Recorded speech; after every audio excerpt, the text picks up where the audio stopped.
bit of a split with temperatures as we head towards the night time. -1 to -4 across some western areas, holding up above freezing with that breeze across the far east. But it does mean a bright start to Saturday for many of us. The best of the sunshine across central and western areas, though cloud across the east does filter in more as we head through the day, bubbling up into the afternoon. 1 or 2 showers possible still, these moving their way inland, perhaps a little bit wintry over the higher ground of northern England, northeast Scotland. Temperatures feeling chillier on Saturday and into Sunday. A lot of dry weather to come over the next few days, temperatures around average. See you soon.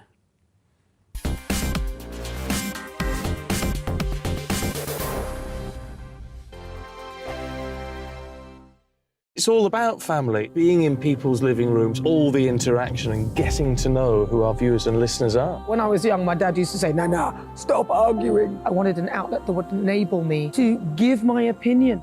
People are going through a really hard time right now, and I know that you don't feel like you're being listened to by the establishment. I came to GB News because it's the People's Channel, and I want the audience to have their say on the events of the day. We're dynamic. We do something different. Democracy shows that the wisdom of the nation is in its people. I get to travel to find out what the story is from a personal perspective. The British people aren't fools. We know when we're not being told the full story. We've got to work out how Britain moves forward from this. It's the best country in the world. The establishment had their chance. Now we're here to represent your views. Britain's watching. Britain's watching. Britain's watching. We're proud to be GB News. The People's Channel. Britain's news channel. Join my show Farage, 7 p.m. till 8 p.m. Monday through Thursday, and there you will get opinion, analysis, debate, and I'll cover stories that nobody else dares to touch. You've been cancelled. Join the club. Oh my goodness me. And then for the last 15 minutes, talking pints. We're over a drink. We have a civilised conversation with someone. We very often disagree, but we do it in a grown-up way. Come and join me on Farage. We are GB News, the People's Channel. And right across the United Kingdom. You can find us on Sky Channel 512. Virgin Media Channel 604. Freesat Channel 216. Freeview Channel 236. And YouView Channel 236. You can also take us with you on DAB+ radio. With the GB News app and at the website gbnews.uk. We're absolutely everywhere. Come join us on GB News, the People's Channel, Britain's news channel. He's the king of breakfast TV, and he's back. Eamon Holmes, back on the TV with me this morning. Even remember my name. I know, it's been 4 months. Do you have holy water by your bed? Oh, yes. Oh, already to bless. Yeah. Oh, Eamon. Oh. Why do you not believe anything I say? Eamon Holmes back on GB News Breakfast at 6 a.m. Hello, I'm Esther McVeigh. And I'm Philip Davis. Whether you're watching or listening on TV, online or on radio, we handpick the latest stories, debates and expert opinions for your weekend. So whether that's politics, news or showbiz, we've got it covered. Join us every Saturday morning at 10 o'clock on GB News. We are GB News, the People's Channel. Why not take us home with you by visiting the GB News shop at gbnews.store. You'll find all the official merchandise, a really good present actually for yourself, your friends or your family. We ship across the UK mainland at no extra cost. GB News, the People's Channel.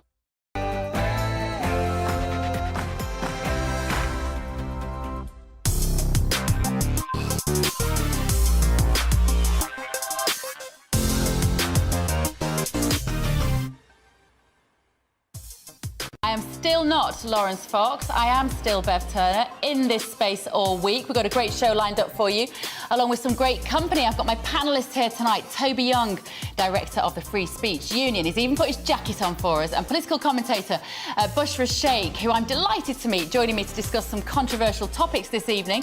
We're going to be discussing the overreach of the nanny state and how since lockdown, in the name of safety, the state has crept closer and further into all of our personal lives. And the system is broken. Our government is so backlogged by asylum claims that their resolution is to just let them through without interviews. That's right, they're just going to be filling in a form. I'll be debating this with both of my panellists.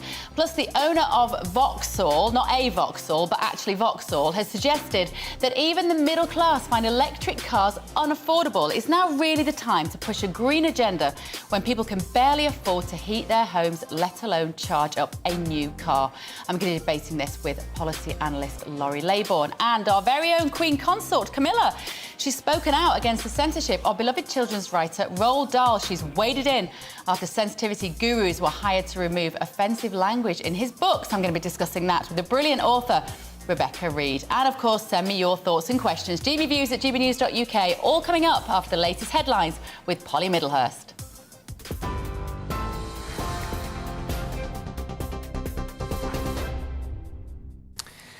Aaron Armstrong here, delighted to be sitting in for Polly Middlehurst. Former Hollywood film producer Harvey Weinstein has been sentenced to 16 additional years in prison after being found guilty of rape and sexual assault in LA.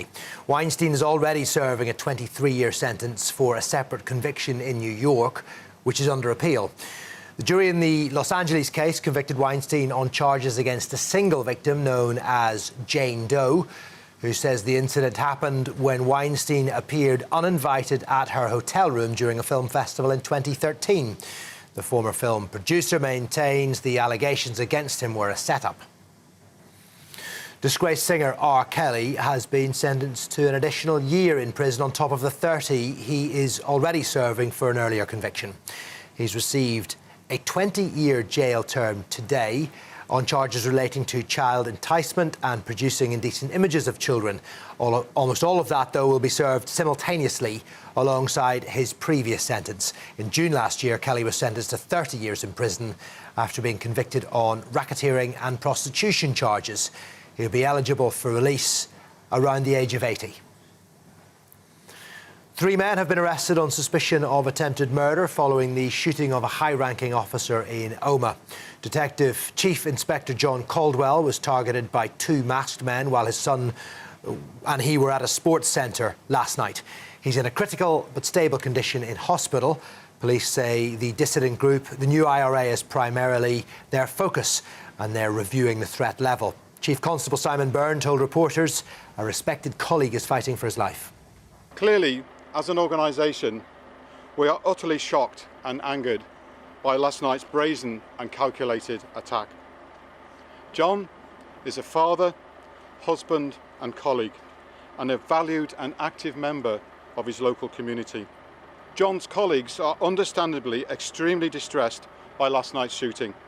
However, they remain resolute and committed to bringing those responsible for this heinous crime to justice. Police say there's been a possible sighting of a 33-year-old man who's gone missing while climbing in Glencoe. Kyle Sambrook from West Yorkshire travelled to the Highlands with his dog on Saturday. He had been due to return on Tuesday, however, he's made no contact with family or friends since arriving in Scotland. Police are appealing to anyone with information to come forward. And several nations are holding vigils this evening in tribute to Ukraine, almost a year on from Russia's invasion. The Eiffel Tower in Paris has been lit up in the colours of the Ukrainian flag, whilst in London, hundreds of people have gathered in Trafalgar Square to pay their respects, with Defence Secretary Ben Wallace and actress Helen Mirren among those giving speeches. A national minute silence will be held at 11 o'clock tomorrow morning to mark the anniversary of the start of the war. TV, online and DAB Plus radio. This is GB News, but now it's back to Bev Turner.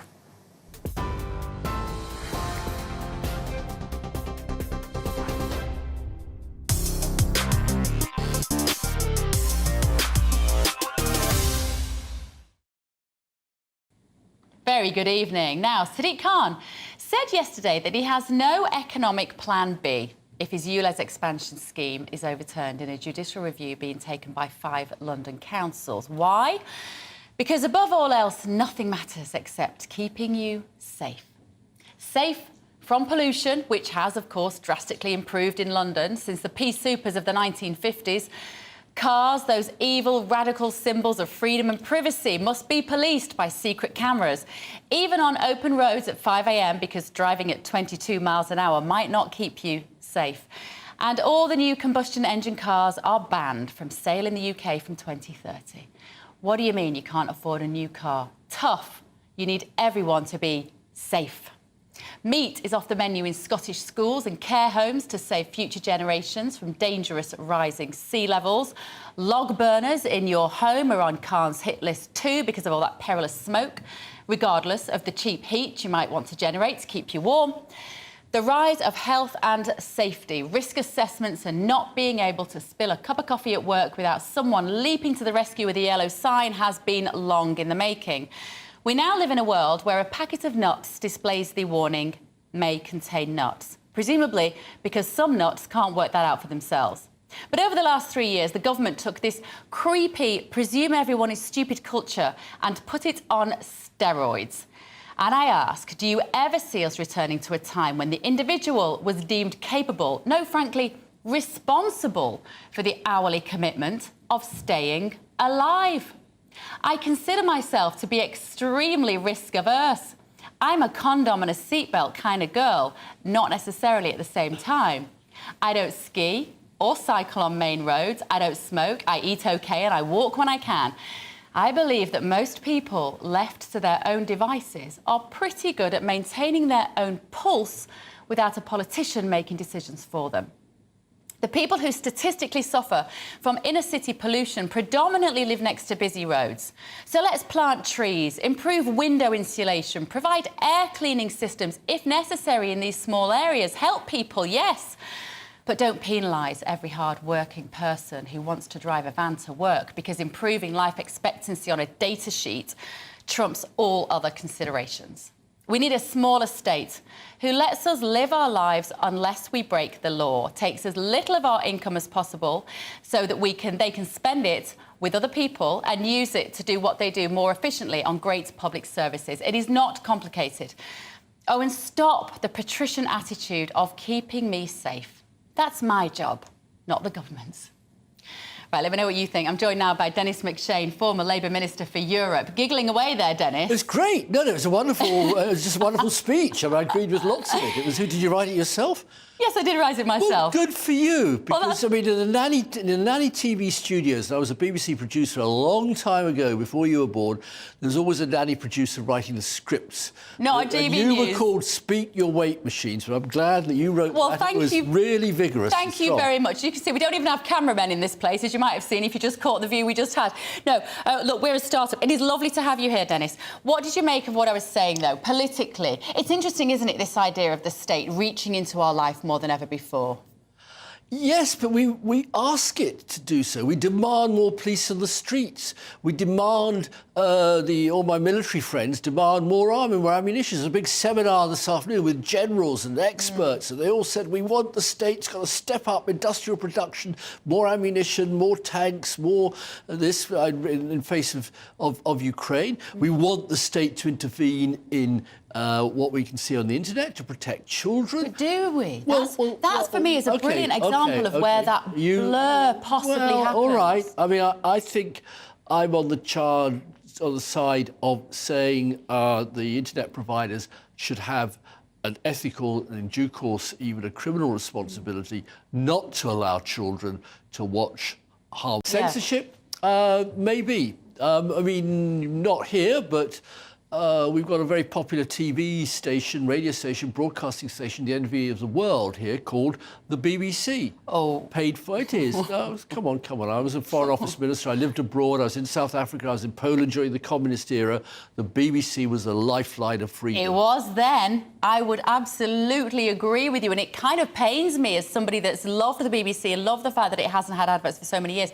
Over the last couple of years, I see them predominantly as the government mouthpiece, that we've had one side of every story. Well, that is true. You cannot get... You know, the only place... The TV... I used to be a BBC producer, minister, but the one, because I've got strong views on Brexit, the BBC will never have me on, whereas GB News, bless them, allow me to come here, debate with friends. I mean, I'm pro-European, debate with the anti-Europeans, the BBC bans me completely. I have to come to a free speech channel like GBNews to make the case that Brexit is doing all the damage it is to our economy. We don't want to talk about Brexit. Sure. Well, I think Sadiq Khan's doing a pretty good job at the moment of destroying London, to be frank. And that was one of the points I was making there, particularly when it comes to the car.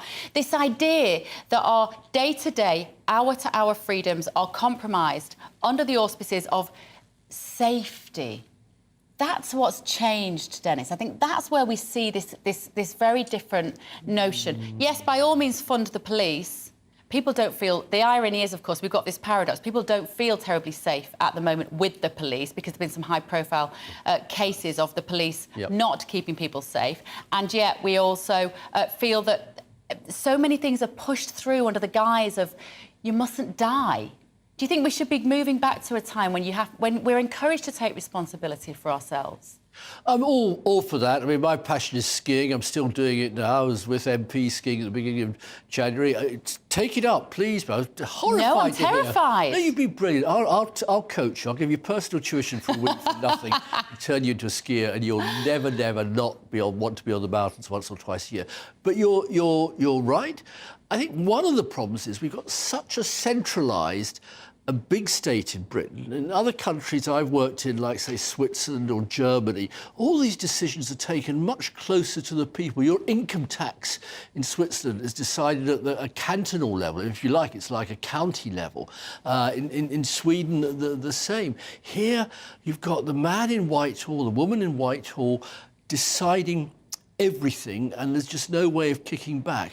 Keir Starmer said this year that actually he didn't talk about it so much in the speech that he did today, but he's been talking about devolving powers locally, which is what you've just been describing. I don't think as far as what level of tax you pay, but talking about devolving those powers. But I slightly worry that if you put more power into these local councillors, that maybe they will start to exercise the sort of megalomaniac tendencies that I've just been talking about. Well, if that's really the case, Bev, then for heaven's sake, go out and defeat them. I mean, that's the beauty of democracy. Democracy begins with the people.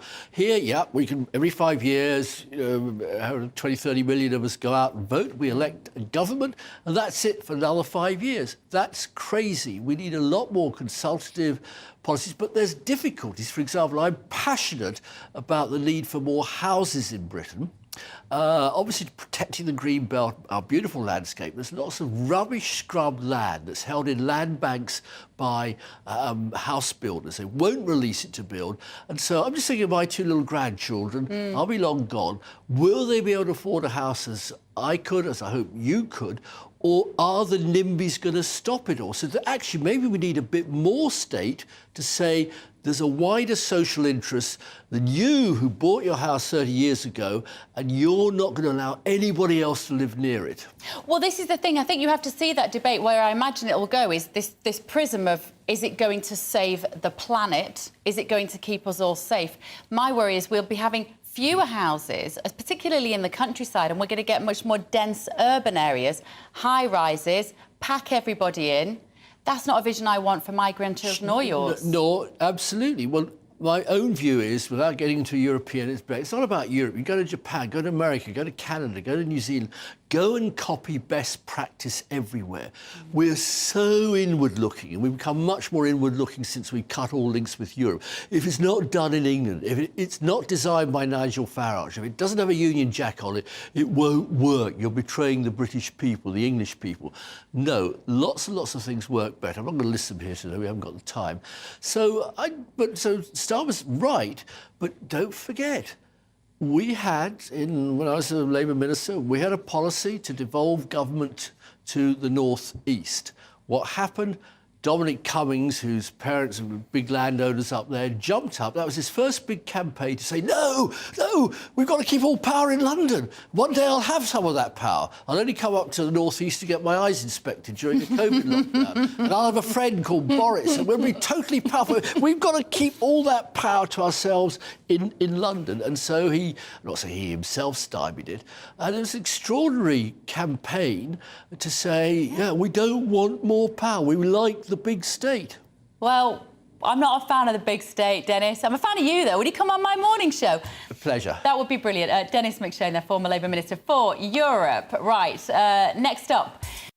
We have effectively got open borders as of today, pretty much, with Afghanistan, Syria, Eritrea also. And the government wants to fast-track thousands of applications for illegal immigrants who've come from those countries. I want to know what you think about that. Don't go anywhere.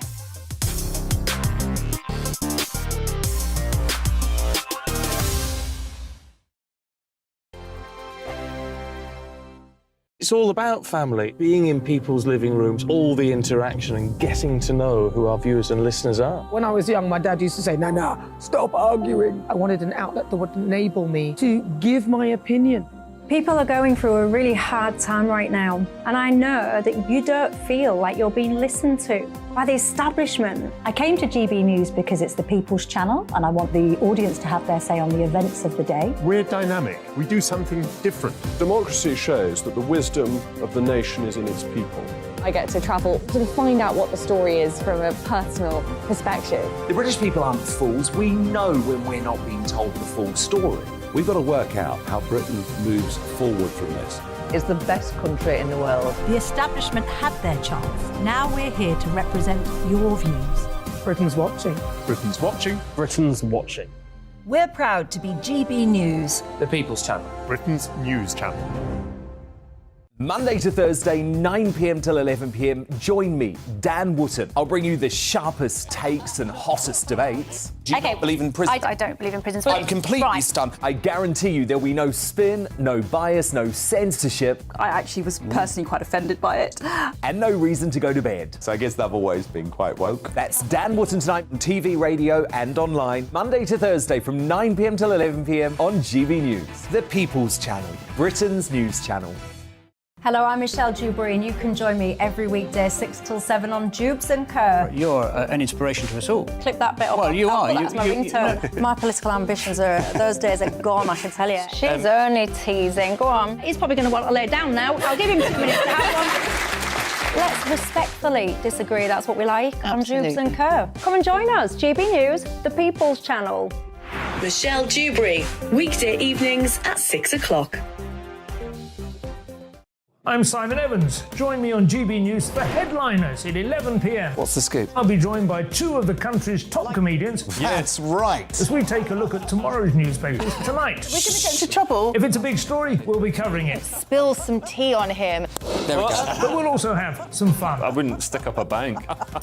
My father didn't love me. So anyway. Headliners every night from 11 on GB News, the People's Channel, Britain's news channel. We are GB News, the People's Channel. And right across the United Kingdom. You can find us on Sky Channel 512. Virgin Media Channel 604. Freesat Channel 216. Freeview Channel 236. And YouView, Channel 236. You can also take us with you on DAB Plus Radio. With the GB News app and at the website gbnews.uk. We're absolutely everywhere. Come join us on GB News, the People's Channel, Britain's news channel.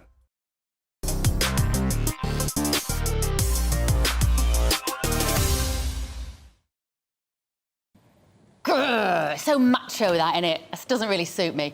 My guests are here. Toby Young and Bushra Sheikh are here to help me through these big stories of the day. Welcome, guys. Now then, big story today about the migrants. There's not a day that goes by, Bushra, is there? This is not in the press in some way. We've got this backlog, this massive backlog at the moment of 90,000 claims that were submitted, and this is before the end of June 2022. So we've still also got the rest of 2022 and 23. So the solution is to let, basically, people from Afghanistan, Eritrea, Syria, Yemen and Libya who made a claim before that date, it's about 12,000 people, to basically just fill in 10 pages, Toby, not have an interview, and then off you go. Are you all right with that? No. I think it's pretty shocking. It really is. And it's essentially sending a green signal to the people traffickers and all the people waiting to cross the channel from those particular countries. So it's a form of racial profiling. They've said in the past 95% of applicants from Eritrea, Libya, Afghanistan, those 5 countries, are awarded, they're granted refugee status. Because they're war-torn countries, though, right? Because they're war-torn Predominantly. countries. Yeah. So that instead of interviewing them, instead of finding out whether they genuinely are asylum seekers, they're just going to let them, essentially, after filling in some paperwork, they'll obtain refugee status. And that means anyone from those countries thinks, well, if I come to England, I'll automatically be granted refugee status. I mean, admittedly, this is just 12,000, but they haven't said it's only a one-off. And the reason for this backlog is because as soon as they process these applications, more people arrive on small boats. I mean, the number of refugees crossing the Channel, or asylum seekers crossing the Channel on small boats this year is 70% higher than the equivalent period last year. So they're building up trouble for themselves. Bushra, is that what it is? It's just clearing the desk. It's sort of like emptying your inbox, isn't it? You know, we all get like a very full, you think, oh, I'll just go through and I'll just delete all those. We'll just let them through. Of course, these 12,000 people, 95% of whom we would expect to be given the green light, will then be able to get work. You could say, well, that's great. They're not just going to be sponging off the state and living in a hotel. They can go and get a job. Absolutely. You know, I don't even understand why this hasn't been done sooner. You've got 90,000 people. We've got a backlog. Something has to be done. Actually, this is a brilliant idea because now we're going to have people moving from the hotels where we've got individuals protesting to actually start building their lives. I actually think that this is very compassionate of our Prime Minister to do for them. And there is a series of interviews. It may not be perhaps the one that you want, Toby, but they will need to provide evidence, you know, for why they're seeking asylum in order to get that status in this country. And it's going to put people into work. You know, it's such a long procedure, and I'm sure these poor people that have already fled all of this atrocity where they've come from to a place where they're still finding that they're waiting for such a long time. This should have been done sooner. I think it's a brilliant idea. Toby? It's so politically tin-eared. The country is crying out for the government to stop these people traffickers bringing people across the Channel, sometimes at great danger to their lives. People drown, people are killed every day trying to cross the Channel. We need to address that problem at its root. This is a sticking plaster. This is saying we can't cope with all the applications we have to process because people are just flooding in by the boatload on an hourly basis. So what are we going to do? Instead of trying to stop that flood, they're going to just grant them refugee status automatically. It's just crazy. Where do you think they will live? I don't know. I think you think, you know, if you're here and you have literally nothing and you will go and get, presumably, a very low-paid job, does that mean you're probably going to be applying for a council house? This is going to be nearly 12,000 people wanting council accommodation overnight. Yeah, correct. And the thing is, that is going to happen. Because unfortunately, or fortunately, whichever way we want to look at it, when we look at the economy, people naturally progress in work.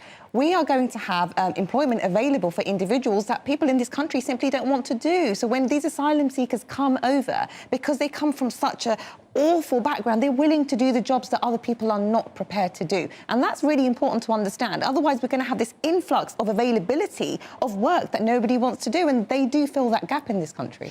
We can't get decent service anywhere, and there is a massive labour shortage. Does Bushra have a point? Well, maybe some of them could end up working for the asylum centres and process the applications. It might get done a little bit more quickly. Do an actual face-to-face interview. Productivity Radical. is 40% down in that particular unit of the Home Office, in spite of the fact that they've almost doubled the number of employees. Why? Do we know? Well, it's supposedly poor morale in the department. I think the Modern Slavery Act has increased the kind of red tape they have to process while they're processing an application. It may well be working from home, I think it's productivity hasn't recovered from what it was at pre-pandemic levels, and it wasn't great then. No. So you're completely all right with this, Bushra? Just think about what I've been thinking about. What Toby was saying about the message it sends. Here's your worry. I kind of like to think about these in the real world, not just the theory and paper or that's on a spreadsheet somewhere in the Home Office. If you are the people trafficker, what do you go home and say tonight to the people who want to get across the Channel? I'm guessing you would go, guys, I've got a great idea. I know you're actually not from Eritrea, Libya, Syria, Yemen. Say you are, have no documentation, they don't know, say you are, and you're in. Yeah, you know what, look, when we're discussing this on a wider spectrum, of course, we're always going to face those challenges and those problems. You know, we need to find the right and the most accurate way to do this. Because on one hand, we don't want to stop people from coming into the country, and at the same time, we don't want to exploit the system, and that will happen. And of course, when they go into the interview stage, I always like to believe that people are going to be honest, and you can tell the ones that are lying about stuff very, very, very quickly. Do you think? Yes, I do. I do. If there's no face-to-face interview, can you still tell? Because they need to provide evidence. They still need to provide evidence, and based on that evidence, that application can be granted or not. So it's not like we're just going into this blindly. And by the way, the 5 countries they've chosen, they have a 90% success rate of actually people that do enter countries and do go there and build something there. So that's actually really positive, those 5 countries that we've spoken about. I don't know. I'm not convinced. I think in the short term, it might look like it's going to look great on paper. The numbers are going to go down. They will be bragging about, look, we've tackled the backlog. We've worked really hard. But in the long term, is it going to be a deterrent?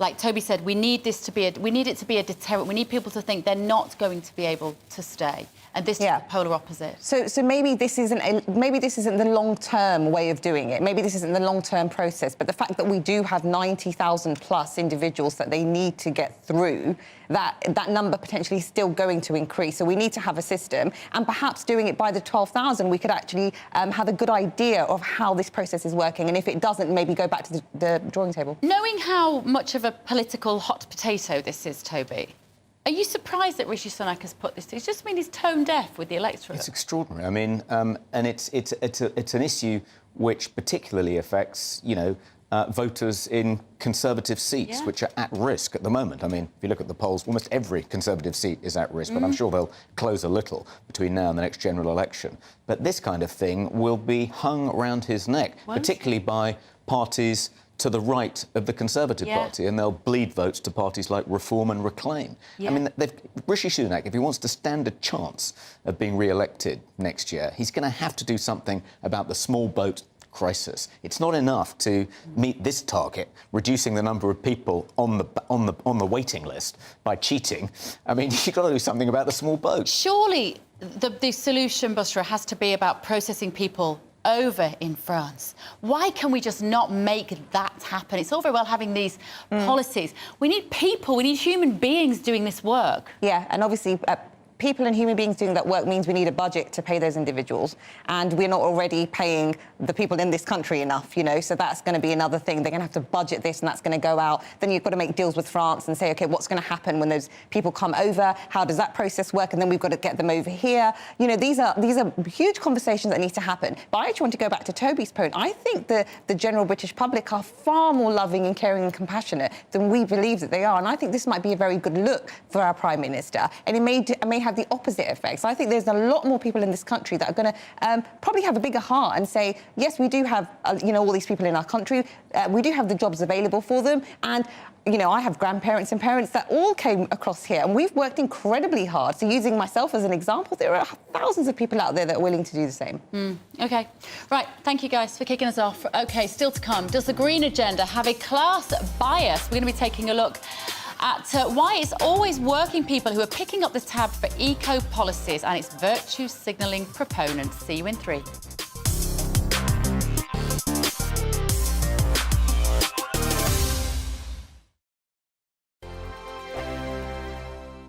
We are GB News, and we'd like to say thank you to each and every one of you for bringing us your conversations, for helping our great nation find its voice. We are here for you on radio, television, and online, across England, Scotland, Wales, and Northern Ireland. It's not the BBC, you actually get your facts right. We are proud to be GB News, the People's Channel, Britain's news channel.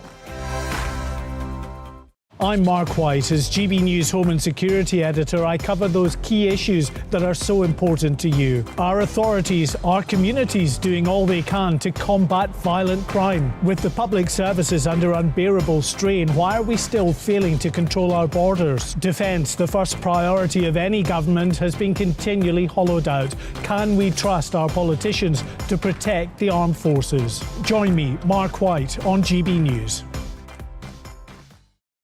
Join me, Nana Akue, Saturday and Sunday afternoons on GB News. Expect fiery debate and passionate discussion as me and my panel tackle some of the biggest topics hitting the headlines. It's a place for everyone's opinion. No one gets cancelled, but no one gets an easy ride. Oh, she's on it today. Be ready for conversations that are fierce, frank, and of course, fun. Every Saturday and Sunday afternoon from 4 p.m. on GB News, the People's Channel. Monday to Thursday on GB News, it's Bev Turner Today from 10 a.m. We're going to be here for you, our GB News family, to keep you up to date, but also make you smile. There's a guy who went from puberty to adultery. And I can't wait to bring a few of my own opinions. I have no time for cultural totalitarianism. We'll engage in passionate, but always polite debate, with your thoughts and opinions at the centre of it all. Only on GB News, the People's Channel, Britain's news channel. Join me every Sunday at 6 p.m. for Gloria Meets. In exclusive interviews, I'll be finding out who our politicians really are and what they really think. It's something that you would never want anyone to suffer. I didn't know what channels there were. I didn't think I'd be believed. I must have weighed about 7 stone and I'm 5'8". My instincts was to sort of cover this up. I mean, clearly that was a mistake. Join me every Sunday at 6 p.m. on GB News, the People's Channel, Britain's news channel. We are GB News, right across the nation. You can get us on television, on radio, on digital. We're absolutely everywhere. Amazing. You see, amazing. You remind me of me in the European Parliament. But here's the most important bit. We are not part of the mainstream establishment. We think and speak just like you do. We are the People's Channel. Magnificent. That's really, really thoughtful. Come and join us on GB News, the People's News Channel.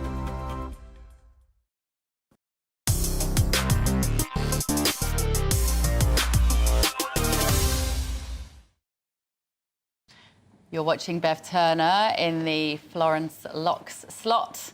Now, the eco-utopia in which we are supposed to live is proving rather expensive. Green levies on energy are apparently more important than being able to afford to use a tumble dryer on a rainy day. Solar panels and heat pumps remain a luxury for the rich. And today, the owner of Vauxhall admitted that even the middle classes can't afford electric cars amidst a slump in demand. Are you going to accept living a smaller and more financially draining life in the name of the planet? Well, joining me now is the policy researcher, Laurie Laybourne. Hi, Laurie. Good to see you. Hi. Right. Good to see Quite you. expensive living a green and eco-friendly life, isn't it? Not necessarily. It is if you're spending, money on a hugely expensive electric vehicle. But there are many other ways to live a lifestyle that's more friendly for the planet, as well as probably better for your health. Like, if you can, using more public transport, walking and cycling places, and other things like that. But are we being put under too much pressure? Like, the decision has been made, Laurie. We have all got to save the planet. We all have responsibility. We have to change the minutiae of our life, not just do your recycling dutifully on a Tuesday night, not just, consume a little less to save the planet, not just moderate the number of flights you might take. We're being asked to just change so many fundamental things, and so much of this revolves around travel and the car and how we can get around freely as human beings. I don't remember voting for any of this. I think that you could, hopefully we'll be in a situation in the not too distant future where electric cars become cheaper than petrol and diesel cars. That, of course, isn't the case right now, but some smart policies could push us into that kind of situation. Car companies around the world have made it very clear that they're going big on electric vehicles. And we know that when companies start to go big on a certain technology, they often become cheaper because they learn how to make them better. The technology improves, more people buy them, and it pushes the price down. We see that in some countries, particularly in the Nordic region. Norway has managed to push cars to the situation in that country where it is now worth people's while to be buying an electric vehicle. And they'll get the benefits from that, including lower air pollution, and when we're in a situation where electricity isn't dependent on high gas prices, it will then be cheaper for people as well. Which all sounds wonderful in this eco-utopia, as I called it. But if you're a plumber tomorrow morning and you've got to drive your diesel van around London and you're slapped with £12.50 fine, which is what I call it, every time you go out of your front door, it's very hard to buy into the idea that if you just stick with it, we'll be there soon. I mean, the cheapest electric car we could find was a Fiat 500 from about £22,000, and you can only go 115 miles in it before it conks out and you've got to look for a plug socket. So, massive failure of the Tory party government, that they have failed to make the investments and give us the support where clean alternatives are cheaper for us or more affordable. You could have seen a situation over the last 10, 12 years without the constant incompetence of this government, where they invested in charging points, where they invested in battery technologies, where the UK became a world leader maybe in those technologies, and we all would have benefited from it. So, places that are trying to reduce their air pollution problem and hopefully their congestion problem, like London and other cities around the UK, they need to be helped out by central government. And central government has not done that. And that's why we find ourselves in that kind of bind. OK, thank you. I'm going to bring my panel in here. Toby Young, do you drive a car? I do. What is this, a diesel, electric? It's a diesel. Can you imagine the headache of having to drive an electric car? Because that's where we're going. I spend half the day looking for my phone charger. I don't want to spend the other half looking for a car charger. Yeah, and people who've got electric cars just tell you an unending stream of nightmarish stories. I mean, not only running out of energy before they find a charging point, and the terrible, constant, nagging fear you're going to break down before you get to that point. Yeah. If you're going on a long journey. When you do get to a fast charging point, there's a massive queue. You have to wait 2 or 3 hours to charge your vehicle. They break down all the time. And when they break down, you can't push them, off the road because they're so heavy, because they've got these batteries in them. And, with respect to your interviewee, I mean, it's not just the fault of the Tory government that we don't have the infrastructure in place. We don't have the infrastructure available to support this kind of technology. People leapt into the electric vehicle market without realising that we're never going to have the infrastructure, not for 10, 15, maybe 20 years, to support the number of electric car owners. Go on, Laurie, if you're still there. Laurie Leyburn, are you still there? Yeah.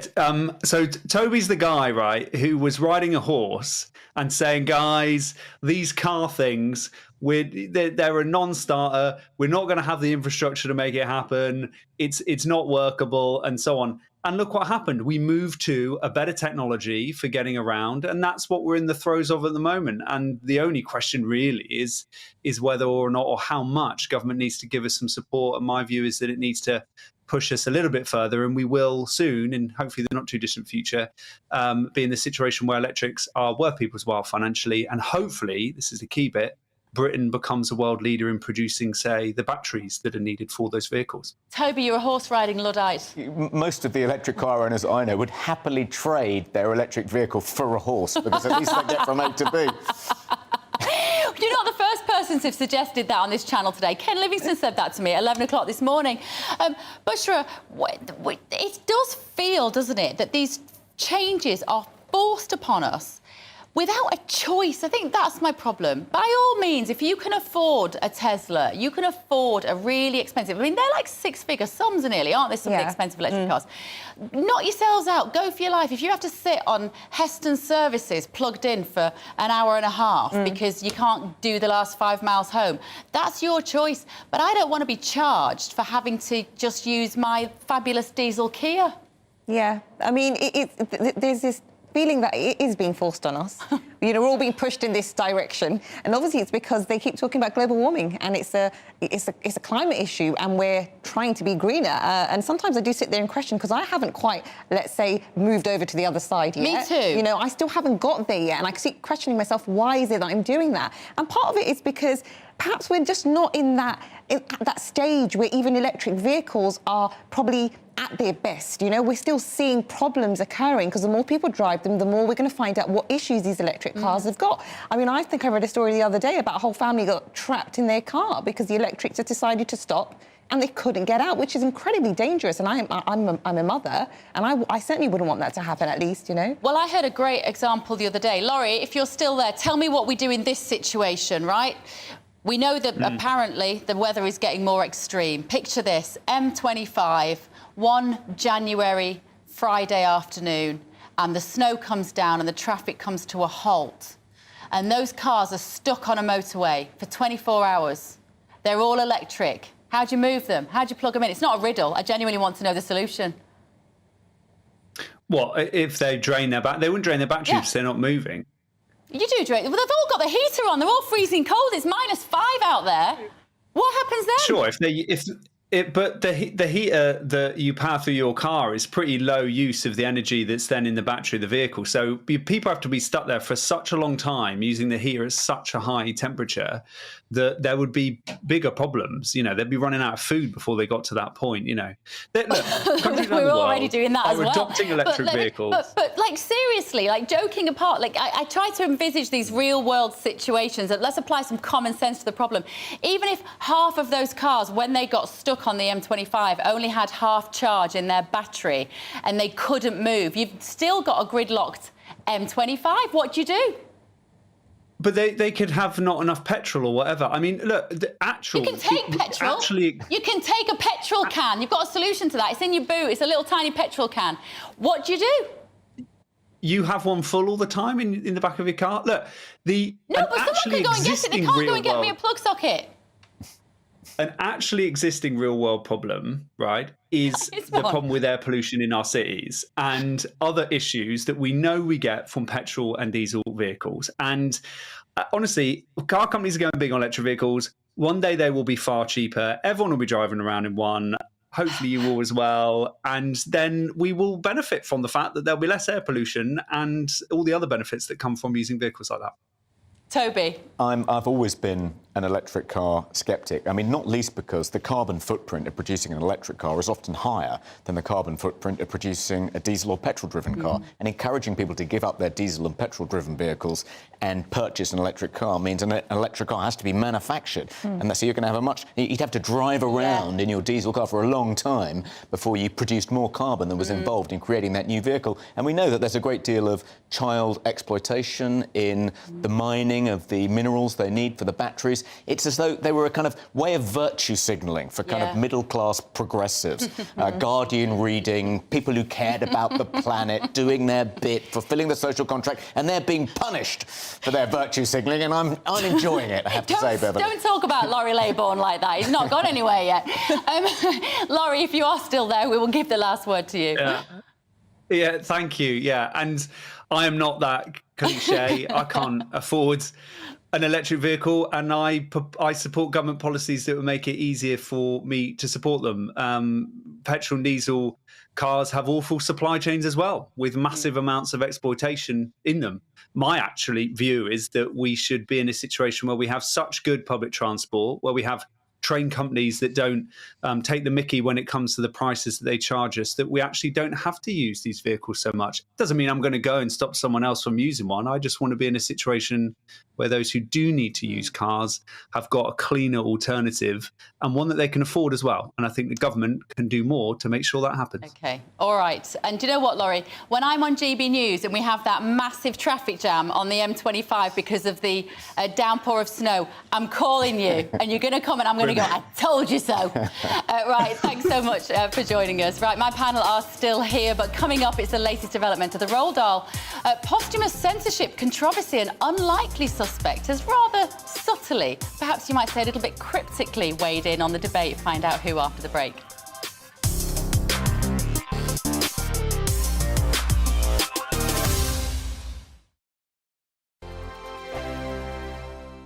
First and foremost, I am a GB News fan, and I was before I was working here. Just love the fact that we're asking the questions that a lot of establishment media won't ask. With a bit of a twist, we not only want to inform you, but we want to keep you entertained. It's worth the drive because you get in and the team's all ready and waiting, they're itching to go, and it's a proper little family. GB News is the people's channel. It's the audience that makes the programme sing. We're giving our viewers and our listeners a voice. I see the thousands of your letters, tweets, emails, you name it, coming in. Britain is broken. How on earth did we get into this mess? But more importantly, how do we get out of it? The establishment had their chance. Now we're here to represent you. It's time for something different. It's time for GB News. I'm very patriotic. I believe in Britain. Our best days lie ahead. Britain's watching. Britain's watching. Join us here on GB News. The people's channel. Britain's news channel. Hi, Andrew Pierce here. Join me every Friday lunchtime for a proper no-nonsense debrief of the week's events. With special guests in the studio and the GB News team on the ground, I'll be getting you up to date with news, some intelligent discussion and my own sharp take. The weekend starts here with me every Friday lunchtime on GB News, the People's Channel, Britain's news channel. I'm Michael Portillo. Join me on GB News on a Sunday morning for topical discussion, debate, arts and culture, and sometimes even ethical dilemmas. I don't always agree with you, Michael. Michael Portillo, Sundays on GB News, the People's Channel, Britain's news channel. I'm Andrew Doyle. Join me at 7 o'clock every Sunday night for Free Speech Nation, the show where I tackle the week's biggest stories in politics and current affairs with the help of my 2 comedian panellists and a variety of special guests. Free Speech Nation, Sunday nights from 7 on GB News, the People's Channel, Britain's news channel. Here on GB News Live, we'll be keeping you in the picture, finding out what's happening across the country and finding out why it matters to you. We'll have the facts fast with our team of reporters and specialist correspondents. Wherever it's happening, we'll be there from 12 noon on TV, radio and online. GB News, the People's Channel, Britain's news channel. Join me, Patrick Christie's, Monday to Friday, 3 till 6. We tackle the day's news agenda like you've never seen before. It's high tempo, high octane, the most controversial topics, and the best guests. You will not be able to take your eyes and ears off it. I'm not afraid to ask the questions that you really want answered. 3 till 6 p.m, Monday to Friday on GB News, the People's Channel, Britain's news channel. Join me, Laurence Fox, on GB News. Frank, fun, fearless, and sometimes serious. Much as I love a Friday night punch-up, what I really want is a battle of ideas. I want to look at things differently. I want to hear different voices and engage with your unique experiences. Every Friday at 7 p.m. on GB News.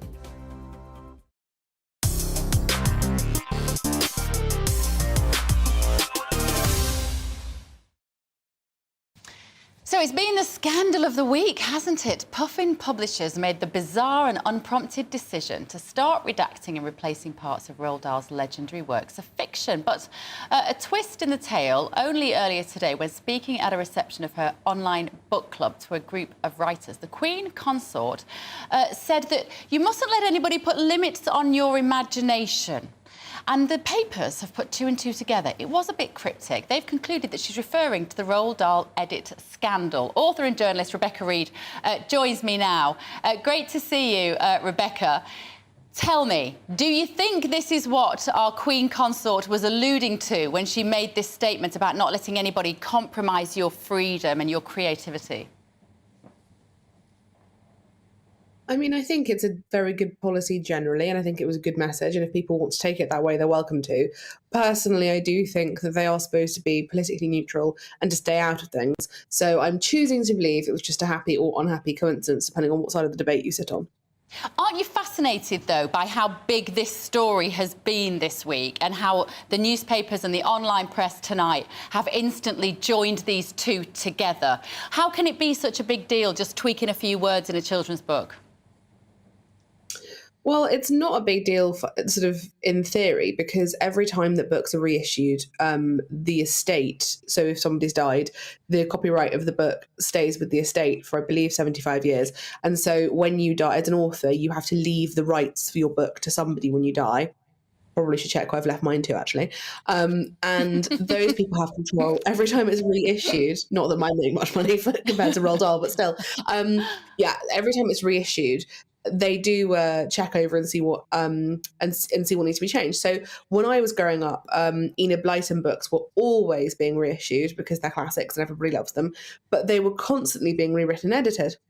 In some of the early Famous Five books, there's a lot of references to corporal punishment and children being hit, which are taken out in later editions. So it is absolutely conventional, traditional, normal for books to be updated, particularly children's books, because children don't have much context. They can't, see the bigger picture. And not all children who read have the kind of parents who can sit down and talk to them about how things change. Some of the language in the original, some of the early Enid Blyton books is like actively racist, like the kind of thing you would get arrested for saying.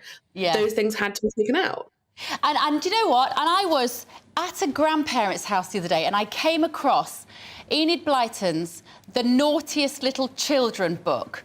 And it basically involved beating up the children with wooden spoons. And there was something, it was genuinely shocking. And I read it to my children and we roared with laughter about the fact that this used to be deemed acceptable. Now, Roald Dahl actually isn't that. And I think some of these, because it's not about actually, you know, assaulting children with a frying pan because they stole some, you know, sweets out of a jar.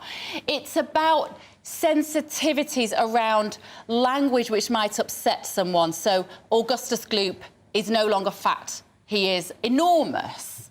So there is a slight change. And why, Rebecca? Why have they made those specific changes? So I think the difficulty with Roald Dahl is that he was writing at a different time, and he does have a tendency to conflate somebody's looks with whether they're a good or bad person. There's a whole thing in the twits about how if you're a nice person, you'll look pretty, and if you're a nasty person, you'll look ugly. That's not a very modern sentiment. And again, as a parent, I would read that with my child and I'd be like, I'm not sure we think that's true anymore. Lots of lovely people can be ugly, but that's relying on a parent being involved and being part of the conversation, and not every parent is able to do that or willing to do that.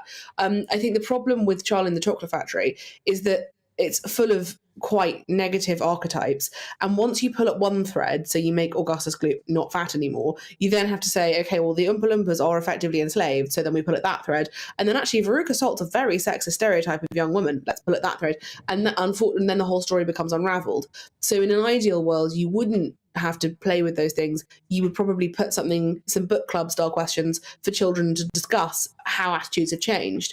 But I think in this instance, they were too cautious and they went too far with the edits, and that's why people have noticed. Right, OK. Let me just bring my guest in just for a moment as well. Toby Young, what do you make of this? Because when Rebecca's there talking, and she's a successful novelist, talking about these characters, I'm thinking it's caricature as opposed to character, and there is a difference. Yes, and I think part of the humour depends upon these vivid physical descriptions of the characters. And it isn't only things like Augustus Gloop being described as fat that have been excised.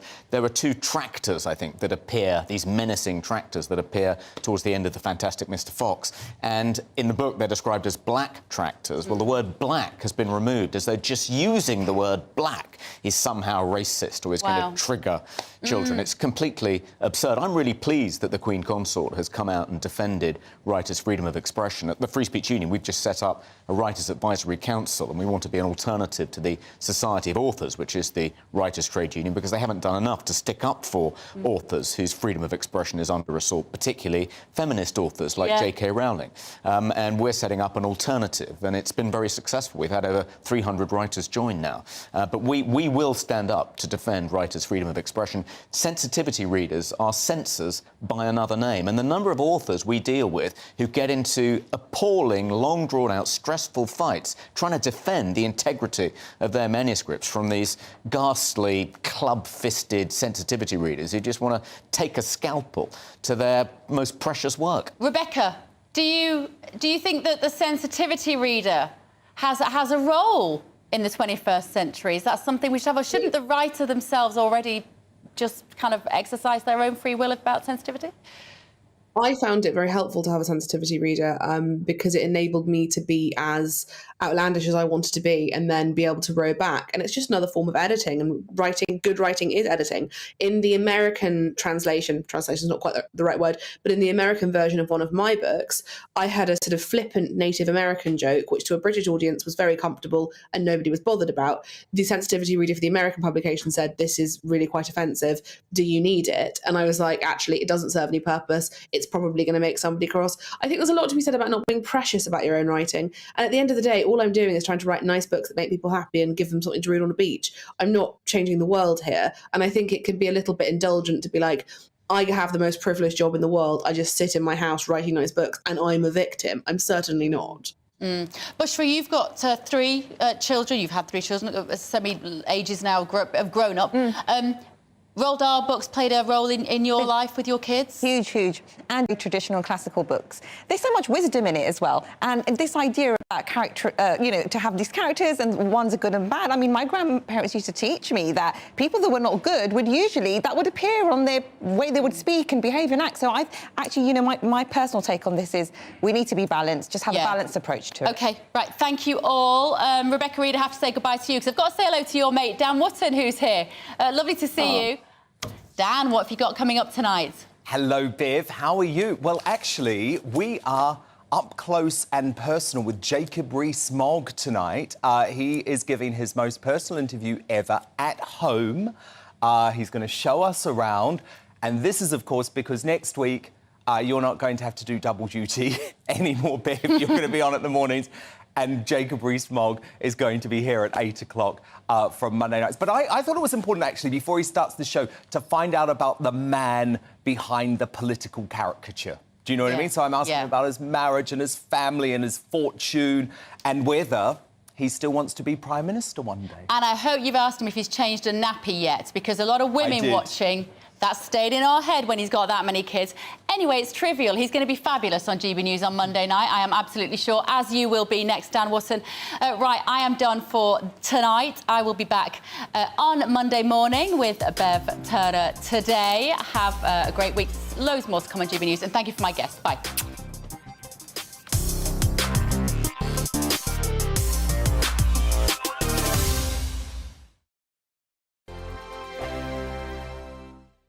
It's all about family, being in people's living rooms, all the interaction and getting to know who our viewers and listeners are. When I was young, my dad used to say, "Nana, stop arguing." I wanted an outlet that would enable me to give my opinion.